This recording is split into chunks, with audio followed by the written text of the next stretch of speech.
മറ്റ് വ്യാപാര രംഗങ്ങളെപ്പോലെ പടക്ക വിപണിയും വർഷം മുഴുവൻ സജീവമാകുന്നു. മുൻപെല്ലാം വിഷു, ക്രിസ്മസ് ഉൾപ്പെടെയുള്ള സീസണുകളിലായിരുന്നു സജീവമായിരുന്നത്. ഇന്ന് വർഷം മുഴുവൻ നടക്കുന്ന വ്യാപാരമായിരിക്കുന്നു ഈ മേഖലയിലെ കച്ചവടവും.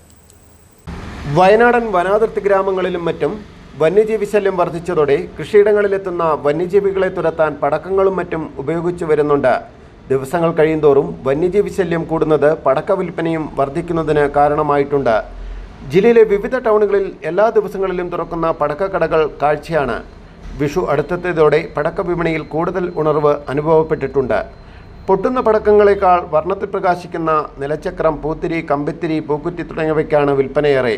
മുൻവർഷങ്ങളെ അപേക്ഷിച്ച് നിരവധി പുതിയ ഇനങ്ങൾ മാർക്കറ്റിൽ എത്തിയിട്ടുണ്ട്. മുൻകാലങ്ങളിലൊക്കെ വിഷുവിനെ മാത്രം ആശ്രയിച്ചാണ് ഈ കച്ചവടം പോയിക്കൊണ്ടിരുന്നത്.